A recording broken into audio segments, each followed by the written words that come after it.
Welcome back, guys. Welcome back to Silver Surfer's channel. Got a good one for you guys today here. One of my more liked notes, if you would. And this is going to be kind of the journey through the $1 types of denomination that I've been, for large size notes, that I've been putting together for a while. And I'm actually complete now. Haven't shared them all with you guys, but I'm getting around to it little by little. And so anyways, I wanted to share this one with you. This is the 1862 legal tender. It's a Friedberg 17 Alpha. It has the signatures of Chittenden and Spinner. You can see old Spinner's signature there, very characteristic and noteworthy. It's a legal tender, so also known as a United States note. $1. Their serial number was 77 up here, 77010. Nothing particularly of interest there. The note was printed by the American Banknote Company, which is designated down here on the bottom. You can also see over on the left there is the National Banknote Company, which at the time, both of those two corporations kind of intertwined with printing a lot of our money. But from my understanding, these $1 notes were printed strictly by the American Banknote Company. Some of them had notes in the past were printed with, like, National Banknote Company would do the face or the back, and then the American Banknote Company would do the opposite. But I don't, like I said, believe that's the case for this note particularly. Anyways, what's important about this is that it's 1862, so it's actually the first official United States $1 bill ever printed. We started printing money in 1861 at the Civil War, needing extra currency as a lot of coinage was hoarded, and we needed extra bills and notes to pay off war debts, etc. up in the Union. And so both the Confederate States of America as well as the United States of America started printing their own money. The time before that, as we know, was all kind of obsolete, broken back banks that were creating money at that point in time. There's a lot of problems with that throughout history, with it being accepted in various locales, so on and so forth. And so the United States finally said, hey, we're going to make it to where it's our ability to print money in general, and where it will be accepted throughout all of the United States, if you would. And so that's what they did. They started with demand notes, which had a little bit different obligation. There's different denominations for those, but the $1 note did actually not officially occur until 1862, which is what you see right here.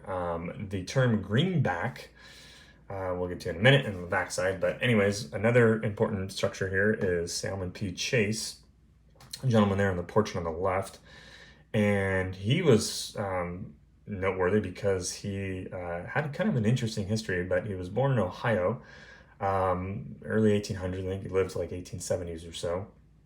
But he was one of very few Americans that actually held a position in all three branches of the United States government. He was governor of Ohio at one time, which is not the federal government, but nonetheless that led his way to becoming a senator for Ohio. And then he was also Chief Justice of the United States at one time, and then Secretary of Treasury. So that was all kind of pretty cool, and one heck of a rap sheet if you ask me. But anyways, let's take a little bit closer look at this note here.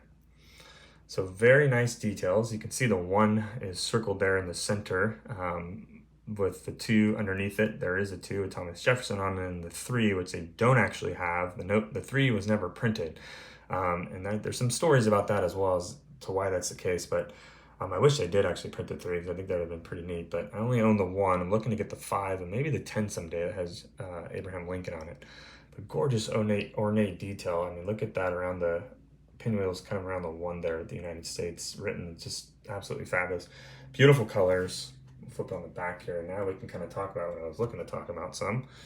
And that is the greenback. So this note is legal tender for all debts in public and private, except duties on imports and interest on the public debt, and is receivable in payment of all loans made to the United States.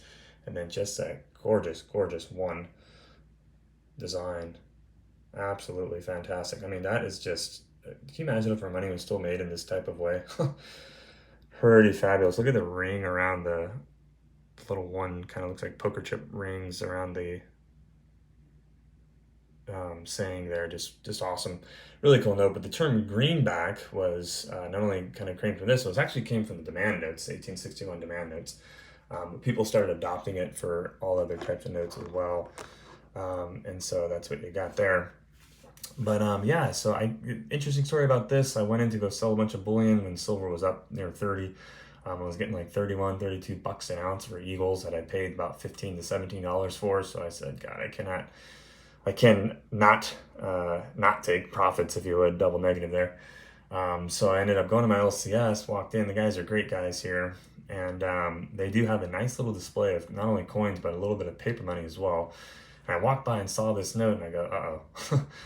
And I looked at the back of the price, and it was listed at like 550 or something like that, which is an incredible deal for this grade. And I sold all my bullion that day, or a large sum of it. And so I had some cash, obviously, to burn. And I walked over and I told the LCS guy, I said, hey, what do you guys ask for this? He told me. I said, you take 500. He said, yeah, we can do that. I was like, oh my gosh, this is awesome. So I paid 500 bucks for this note, which is an absolute score, especially because of the EPQ here. You do not see exceptional paper quality, meaning completely original, on this type of note, in this type of grade. You just don't see it on this 1862. Very, very rare. So very happy and thankful to have owned this piece or to own this piece. And I hope you guys enjoyed it. If you learned something new, let me know. Go ahead and comment down below. And if you haven't yet, please give me a subscribe, and trying to get up to those 1,000 mark here. Maybe consider doing something, maybe like a giveaway or something that gets past due. So anyhow, until next time, catch you guys on the flip side. Silver Surfer is out.